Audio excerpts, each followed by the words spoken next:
Di pembahasan kita kali ini, kita akan membahas mengenai jaringan tumbuhan. Namun sebelumnya, saya mau mengingatkan kembali, ingatkah kamu organisasi kehidupan yang paling kecil ditempati oleh apa? Ya, ditempati oleh sel. Nah, sel yang sama bentuk dan fungsinya akan membentuk yang namanya jaringan. Nah, pada saat ini kita akan masuk pada pembahasan jaringan tumbuhan. Ini adalah peta konsep yang harus kita pahami untuk jaringan tumbuhan.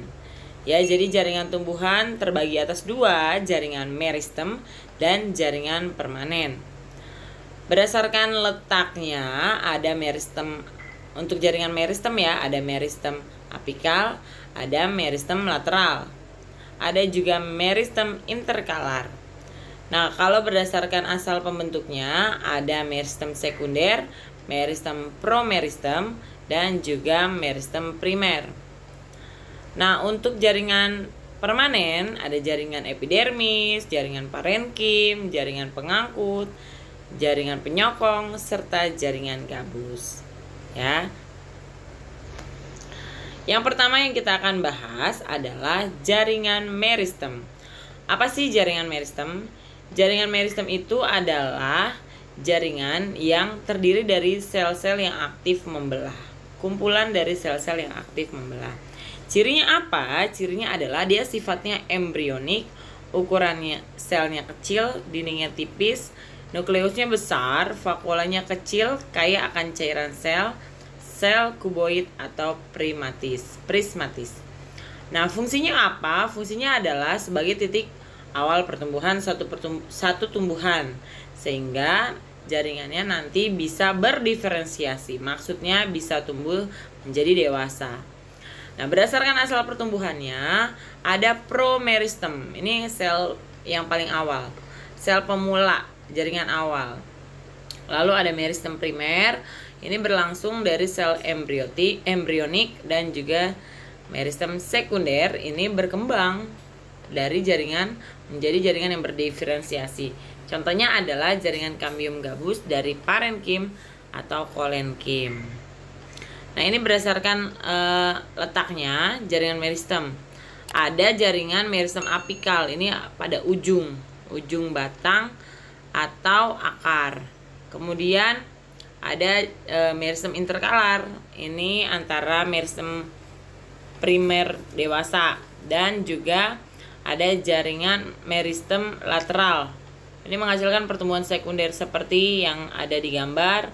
Ini kelihatan tumbuhannya, batangnya apa? Lebih besar atau bertambah gemuk.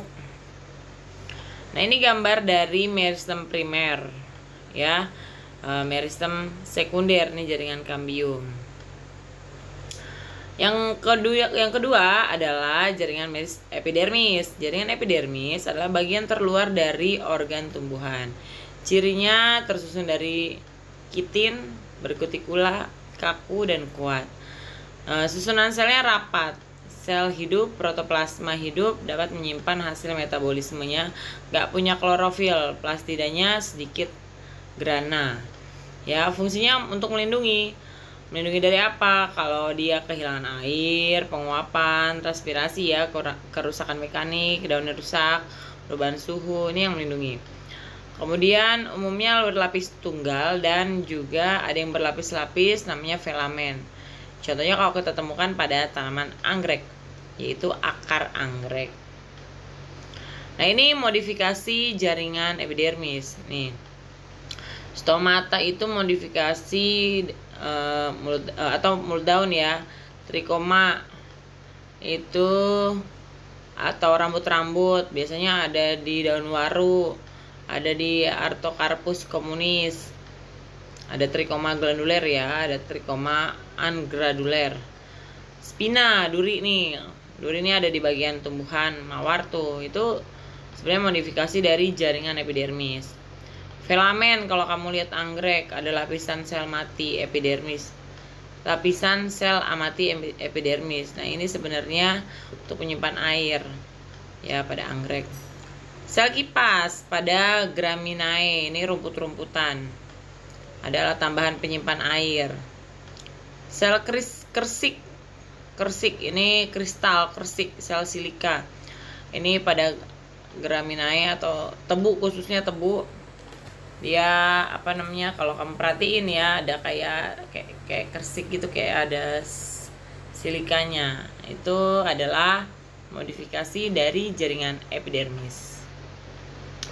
Lalu jaringan parenkim adalah bagian utama jaringan dasar tumbuhan yang tidak menunjukkan spesialisasi, nggak khusus. Sebagian besar ada di korteks dan juga di empulur. Cirinya sel hidup berukuran besar, tipis, vakuolanya banyak, ruang antar sel rapat, bersifat embrional. Fungsinya sebagai jaringan dasar tumbuhan. Nah, berdasarkan fungsinya dibagi. Jaringan parenkim ini dibagi. Ada klorenkim, ini mengandung klorofil, contohnya beta vulgaris, kemudian irenkim di antara sel-sel rongga udara besar, misalkan pada eceng gondok, ya kan, tumbuhan air. Lalu ada aktinenkim, ini ada di Kana sp. Kana sp itu yang biasa kita praktekkan untuk mengamati sel. Selnya sejajar dengan aksis tumbuhan, bentuknya bintang. Memang kalau dilihat dia kayak bintang-bintang ya. Warnanya ada yang kuning, ada yang orange, ada yang merah ya. Oke, nah ini kita lihat selanjutnya. Inilah gambarnya tadi yang kita sebut ya. Klorenkim, irenkim, dan aktinenkim. Cakep ya, indah ya. Itulah luar biasa. Betapa besarnya cinta kasih yang maha kuasa memberikan kita menikmati alam gitu kan, yang sangat indah. Bayangkan sampai jaringan aja, motifnya bagus banget ya. Ini bisa menjadi inspirasi kita untuk dalam kehidupan kita sehari-hari. Lanjut, jaringan penyokong. Jaringan penyokong berperan menunjang bentuk tumbuhan agar bisa berdiri kokoh. Namanya juga penyokong. Ya, cirinya pasti selnya kuat, tebal. Sel-selnya telah terspesialisasi, sudah spesial, khusus. Fungsinya adalah menguatkan tegaknya batang dan daun, melindungi biji, memperkuat jaringan parenkim yang menyimpan udara, melindungi berkas pengangkut atau vaskuler. Jaringan ini dikelompokkan menjadi jaringan kolenkim dan sklerenkim. Nah, kalau kolenkim nih gambarnya bagus ya. Jaringan hidup yang khusus menunjang organ muda pada tumbuhan muda dan tumbuhan basah, bahkan pada organ yang telah dewasa. Cirinya adalah sifatnya plastis elastis ya, bisa merenggang secara permanen. Sel hidup memiliki dinding primer lunak, tipis, lentur, tidak berlignin. Protoplasma aktif, dapat berisi kloroplas, sifatnya meristematik. Pada tanaman tua, dinding sel kolenkim dia mengeras karena berlignin ya, serta berubah menjadi sel sklerenkim, berubah dia. Ini bagus ya motifnya. Ini adalah jaringan. Makanya jaringan adalah kumpulan dari beberapa sel yang memiliki bentuk dan fungsi yang sama. Jangan lupa ya materi sel. Nah, lalu dia jadi jaringan sklerenkim. Jaringan ini jaringan dinding sel sekunder yang dapat berlignin atau tidak pada organ tumbuhan yang dewasa. Protoplasmanya mati atau tidak aktif. Bisa dibedakan jadi serat atau serabut dan juga jadi sklerate. Serat atau serabut adalah sel panjang sempit, sering ditemukan pada berkas jalinan atau silinder berongga. Paling sering sih ditemuin pada jaringan pembuluh atau jaringan dasar. Nah, menurut tempatnya serat xilem berada di dalam pembuluh. Kalau di luarnya ekstraxilem, di luar jaringan serabut xilem ya. Nah, sklerate ini sekelompok sel keras di antara sel parenkim, sekelilingnya terdapat sebagai idioblast. Setelah sel menjadi dewasa, sel mati atau sel batu, mengeras. Selanjutnya adalah jaringan gabus.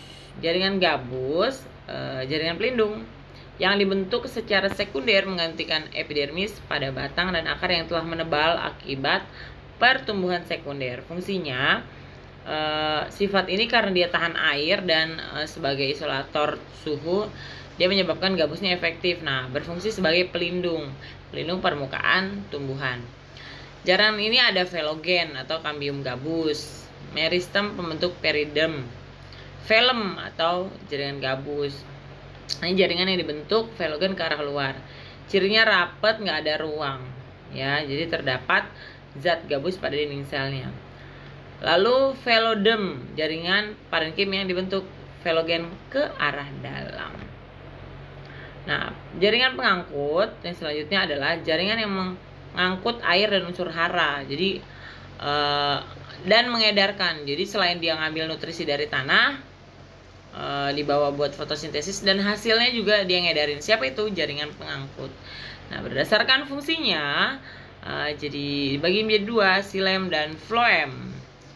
Xilem menyalurkan air dan unsur hara dari akar ke daun. Buat apa? Mau melakukan kegiatan fotosintesis.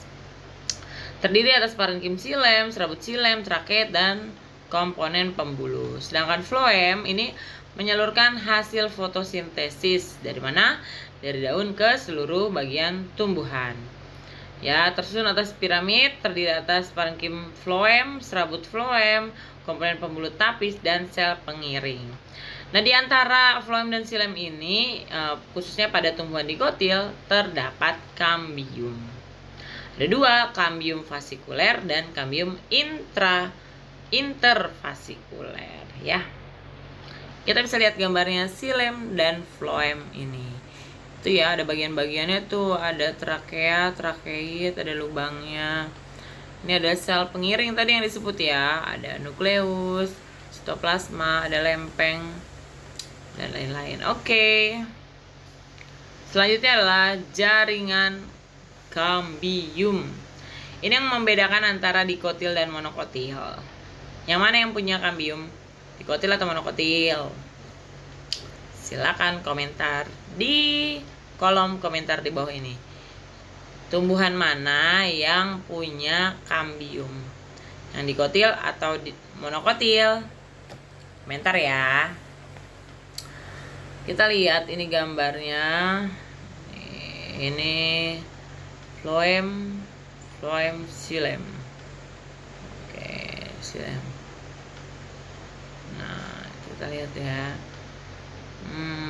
Prokambium fasikuler,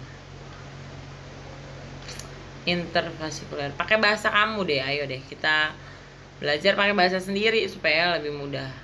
Cepetan.